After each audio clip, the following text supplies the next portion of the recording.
नमस्कार नहीं welcome you to world affairs. Now Prashant Dhawan. Now recently एक बहुत ही इंपॉर्टेंट डेवलपमेंट हुई है। यूके बेस्ड जो सिख्स हैं इन्होंने थैंक किया है इंडियन प्राइम मिनिस्टर को, और ये एक ऐसे टाइम में किया जा रहा है जब यूके में खालिस्तान का जो प्रोपेगेंडा है फिर से स्टार्ट करने की कोशिश हो रही है। अब यहाँ पर आप देखोगे इस पे आर्टिकल है UK six push back against anti India forces pass resolution thanking PM Modi. PM Modi ने रिसेंटली आपको पता होगा ये कहा था कि दिसंबर 26 सेलिब्रेट किया जाएगा एज वीर बाल दिवस। ये सिख रिलीजन के लिए बहुत ही इंपॉर्टेंट था। जो इंडिया में सिख्स हैं वो तो काफी ज्यादा खुश थे ही थे। अब जो यूके में भी सिख्स हैं इन्होंने ऑफिशियली रेजोल्यूशन पास किया है, कई संगठनों ने रेजोल्यूशन पास किया है थैंकिंग द इंडियन गवर्नमेंट। इससे पहले आप अगर देखो कुछ दिन पहले तो यूके में एक सिख्स की बॉडी है, उन्होंने ये भी कहा था कि पीएम मोदी की जो सिक्योरिटी ब्रीच हुई है पंजाब में ये भी गलत है। और यहां पर आप देख पाओगे ये स्टेटमेंट है, no other Indian prime minister has shown such reverence to the Sikh gurus. और मैं आपको ये बता दूं कि जो सिख संगठन यहां पर स्टेटमेंट दे रही है ये कोई छोटा संगठन नहीं है। इसका नाम है ब्रिटिश सिख एसोसिएशन।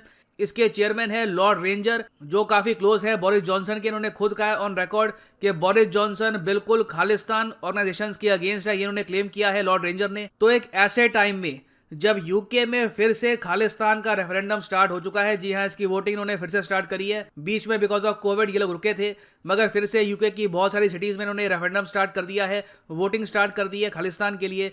ऐसे टाइम में अब फाइनली बहुत सारे जो प्रो इंडिया सिख्स हैं ये खड़े हो रहे हैं और ये कैटेगोरिकली कह रहे हैं कि हम जो ये एंटी इंडिया नैरेटिव है यूके में इसके साथ नहीं है। और ये मैं आपको बता दूं बहुत ही इंपॉर्टेंट है, क्योंकि अभी के लिए आप अगर देखो यूके की पॉपुलेशन को तो इनकी आबादी है 6 करोड़ 70 लाख के आसपास। और आप अगर 2011 का सेंसस देखो तो वहां पर लिखा है कि सिखिज्म इस पॉपुलेशन का है 0.7%। ना हो सकता है कि पिछले 10 सालों में इमिग्रेशन बढ़ा हो तो इसमें कुछ इजाफा हुआ हो, बट ओवरऑल सिक्स काफी आपको लिमिटेड नंबर्स में मिलेंगे इन यूके। और जो मेजोरिटी ऑफ सिक्स हैं ऑब्वियसली वो बस अपनी जो नॉर्मल लाइफ है बताना चाहते हैं, किसी जरा पॉलिटिकल डिस्कोर्स में पढ़ना नहीं चाहते जो इनकी कंट्री से बाहर का है। बट ऑब्वियसली कुछ एंटी इंडिया ग्रुप्स हैं जो लोगों को इकट्ठा कर लेते हैं। और बीच बीच में हमने देखा है कि ऐसे सीन्स भी देखे गए जब लंदन जो कैपिटल है यूके की वहां पर इंडियन झंडे को जलाया गया, एंटी इंडिया नारे यहां पर लगे और ये सब किया गया था एक खालिस्तान रैली में।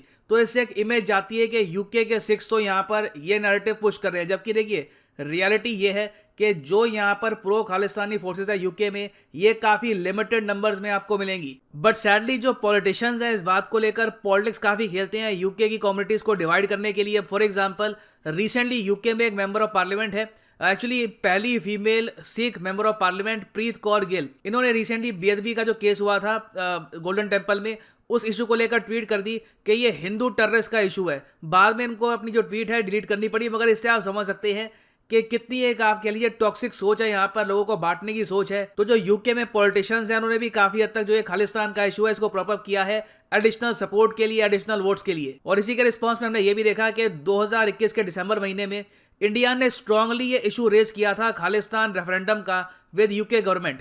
यूके में जो इनके एनएसए हैं स्टीफन लॉवग्रोव, इनसे बात करी इंडिया के एनएसए अजीत डोभाल साहब ने, और यहाँ पर डिस्कस किया गया कि जो ये खालिस्तान रेफरेंडम हो रहा है यूके में इसका एडवर्स, इसका नेगेटिव इंपैक्ट इंडिया की सिक्योरिटी सिचुएशन पे ना हो जाए। बट सैडली यूके ने अभी तक बहुत सारी जो ये खालिस्तानी आउटफिट्स हैं इनके अगेंस्ट कोई कंक्रीट एक्शन उठाया नहीं है। तो इंडिया के पर्सपेक्टिव से आप अगर देखो तो हमारी स्ट्रेटजी यहाँ पर ये होनी चाहिए कि जो सिक्स यूके में हैं, जो प्रो इंडिया हैं, जो खालिस्तानी फोर्सेस को रिजेक्ट करते हैं, जो नहीं चाहते ये जो पाकिस्तान बेस्ड ग्रुप्स हैं उनके साथ जुड़ना, उनको हम प्रमोट करें, उनको लाइमलाइट में लाएं और लोगों को, दुनिया को भी ये बताएं कि देखिए ऐसा नहीं है कि जो सिक्स हैं इन यूके सब के सब चाहते हैं कि इंडिया का यहाँ पर बंटवारा हो जाए, कंट्री यहाँ पर निकल जाए खालिस्तान के नाम की। A lot of Sikhs in UK they love the idea of India, they love the idea of a united India। दूसरी बात यह है हम यूके पे भी प्रेशर डाल सकते हैं कि कई जो यूके बेस्ड ग्रुप हैं जो खालिस्तान को सपोर्ट कर रहे हैं उनके खिलाफ भी एक्शन लिया जाए। और आज के समय इंडिया के पास बहुत अच्छा मौका है ये इशू रेस करने का,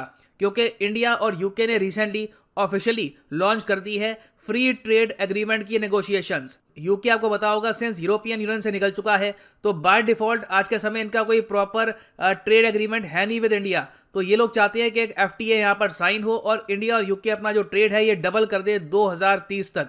डबल करके कितना कर दे, $50 बिलियन का यहाँ पे टारगेट रखा गया है फॉर 2030। तो ये इसलिए मैं कहूँगा एक बहुत अच्छा टाइम है, इंडिया जेन्युइनली यहाँ पर रेस कर सकता है ये इशू यूके के साथ कि अगर आपको हमारे साथ ट्रेड करना है, हमारी मार्केट का एक्सेस चाहिए, कि मेक श्योर कि इंडिया की जो इंटेग्रिटी है, जो इंडिया की सिक्योरिटी है, that must be taken care of in UK as well. और सेम टाइप का जो मॉडल है हम यूज़ कर सकते हैं जर्मनी के साथ भी, इटली के साथ भी। देखो यूरोप में कुछ देश हैं, मैं यहाँ पर यूरोपियन यूनियन की बात नहीं कर रहा, यूरोप एज ए कॉन्टिनेंट की बात कर रहा हूँ। यूरोप में कुछ देश हैं जहाँ पे खालिस्तान का जो इशू है ज़रा रेस किया जाता है। एक तो यूके हो गया, उसके अलावा जर्मनी है, फिर इटली है। यहाँ पर प्राइमरली ये 3 देश ही हैं। तीनों देशों को इंडिया के साथ ट्रेड करने की आवश्यकता है, ये इंडिया को एक्सपोर्ट करना चाहते हैं। तो नीड यहाँ पर ये है कि ट्रेड को आगे बढ़ाने से पहले हम नेशनल सिक्योरिटी को आगे रखें और वी मेक श्योर कि जो ये pro Khalistan groups and country में इनके खिलाफ भी एक्शन लिया जाए। एंड फाइनली यहाँ पर मैं ये भी ऐड कर दूं कि अनअकैडमी का भी स्पेशल ऑफर चल रहा है जिसके अंदर आपको मिलेंगे extra 3 months on the UPSC course. Click करिए यहाँ पर कमेंट सेक्शन की पिन कमेंट में, ये जो लिंक दिया हुआ है इस पर, और यहाँ पे आप परचेज कर पाएंगे ये यूनिक कॉम्बो पैकेज जिसके अंदर आप यूपीएससी प्रीलिम्स, मेंस, ऑप्शनल तीनों की तैयारी कर सकते हैं with a single purchase. Simply यहाँ पे आपको क्लिक करना है। और अगर आप मान लो 2-3 साल के लिए प्रिपेयर करना चाहते हैं फॉर यूपीएससी, तो जो 36 मंथ का कोर्स है, 24 मंथ का कोर्स है, ये भी आप कर सकते हैं परचेज। मगर जो प्राइसेस यहाँ पर लिखे हैं पे करने की आवश्यकता नहीं है। सिंपली यहाँ पे कोड यूज करिए PD10 and the prices will fall. So use the code and save money. So इसी नोट के साथ ये है वीडियो कांत। Thank you for listening and as always God bless you all.